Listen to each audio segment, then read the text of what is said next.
connect right hand, left hand, and left leg to a high resistance source and make them zero.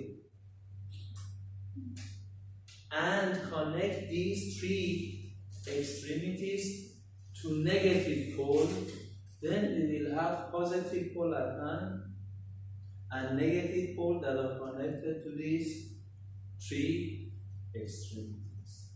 And then now, put it on the right hand, left hand and left hand.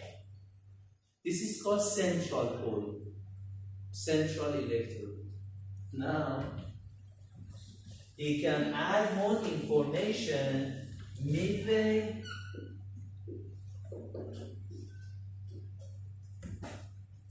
This is for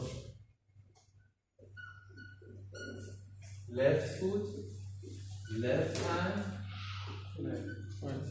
right hand. Added more electrical information, 2-3 electrodes. Electrocardiography at 1938. Why is AB for the right hand like this and not like this? We have, this is the positive end. We have negative end here. This is the positive end. We have negative end here. This is the positive end. We have negative end here. In both directions.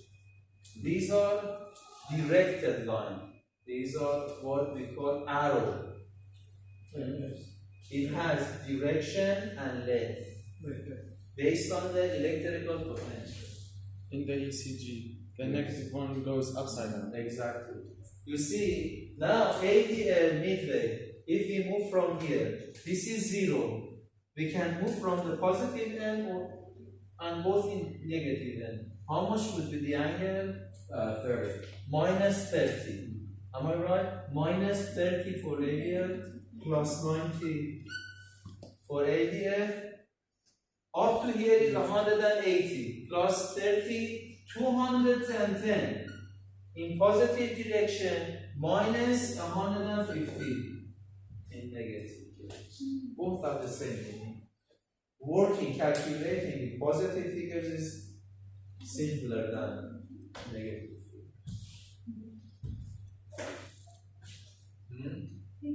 This is 1938. What is the time?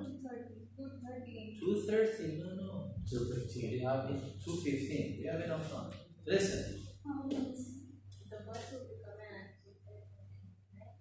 We will ask the boss to wait. I will be here with you.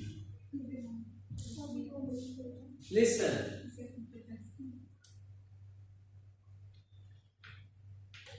So, 1, 2, 3, ABR, ABL, ABL. In 1938, another American physiologist, Goldberg, thought that we can add extra electrical information to these 6 windlays. Put the electrodes nearest to the chest. This is in horizontal. The 1, 2, 3 ABR, ABL, ABF is in frontal plane. When you put the electrodes, the positive electrodes nearest to the heart, 6 to the heart, that would be the horizontal plane. Frontal, horizontal. Added more information. Put the electrodes 4th intercostal space at right sternum. Louis angle. No, Lewis angle is in 2nd intercostal space. 4th intercostal space, right sternum. 4th intercostal space, left sternal border, C2. Put C3 between C2 and C4. C4, 5th intercostal space, at mid-clavicular line intersection with 5th intercostal space. C5, anterior auxiliary line at the left side in anterior in 5th intercostal space. And mid-auxiliary line. 1, 2, 3, 4, 5, 6. 4th intercostal space, right sternal border. 4th intercostal space, left sternal border. C3 between C2 and C4. C4, fifth intercostal space, mid-clavicular line intersection. Anterior axillary line, mid-axillary line. These are all 12 standard electrocardiographic leads. 1938 by Dr. Goldberg. 1842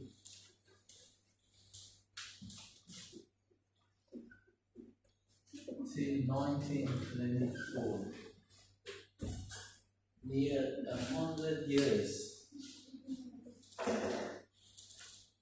More than 100.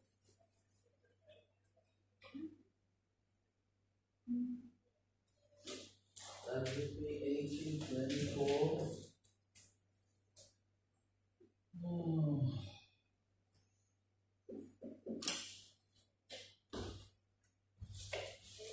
This is the history of electrocardiography. 1824 was the date that Matteucci recorded the first electrocardiography from the frog heart. Before that, you have learned this name.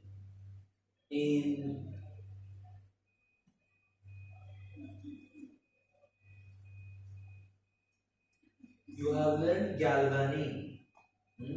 Yes.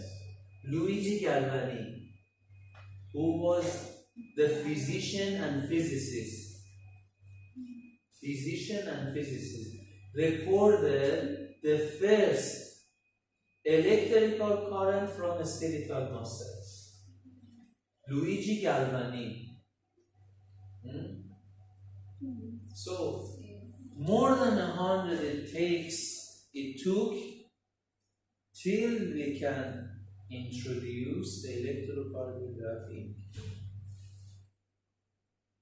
You may know Dr. I'm not sure. Dr. Cushing. Yes.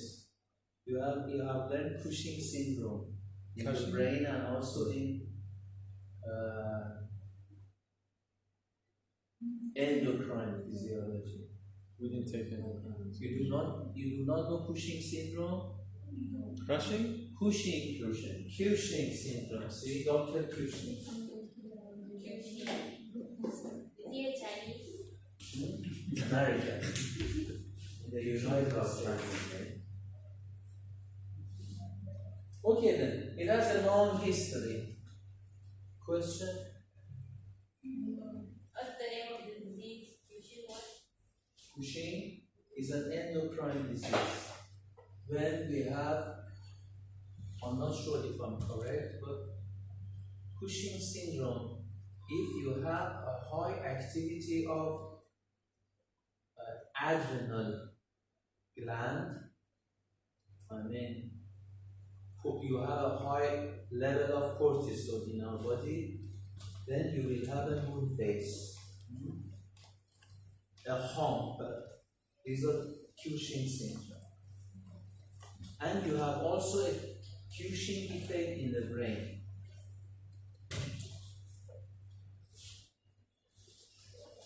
Do we have practical for the ECG or not? Yes, sure. Not tomorrow. 2 weeks later, I will be here for lecture. So tomorrow, what is our practical about? Tomorrow morning, ask your classmates all your classmates to be here tomorrow early morning at 8 a.m. because we want to have one discussion and have more time to work on CT, BT, and plotting time, leading time, hematocrit. What I have in my schedule is different from what Mrs. Haggadi showed me in the morning. In my schedule, I have white VC and RBC count. We are. Have you passed No. CGPT and hematocrit? You No. didn't pass it? Okay, then tomorrow morning we will work on that. Are we done? Pardon? We're done. What happens is it? Nothing. The class is over. Well, if you have, I think, based on what I have prepared for your classroom, we will have extra time for electrocardiography to explain vectorial analysis. That will be very important part for you if you want to go to the hospital and diagnose different, dysrhythmia and stuff like that. For 3 lead electrocardiography, we can just diagnose based on what Dr. Einthoven did. We just can diagnose dysrhythmia, but with 12 leads electrocardiography, we can diagnose myocardial infarction. This is the difference. This is the difference. Any questions? Do we have to study? Study what? Tomorrow, how long will the practical be? Like from what time? From to 8 what to 12, we have 8 to 12? Okay. and I do my best to take a look at vectorial analysis tonight because I want to read them by heart, all details, because there are some clinical points on that.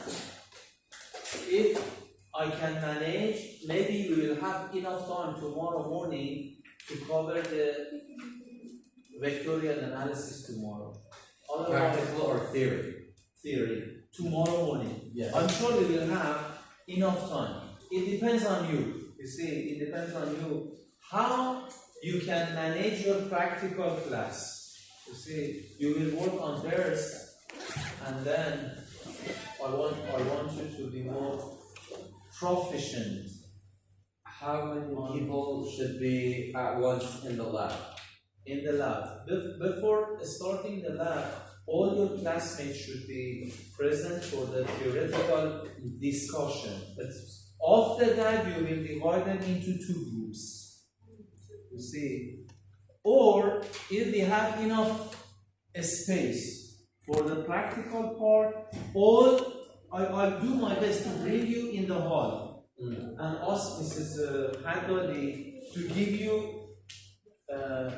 extra instruments to work with. And then if we have enough time, we will start with vectorial analysis tomorrow. Otherwise, we will continue 2 weeks later. Yeah, we go up there.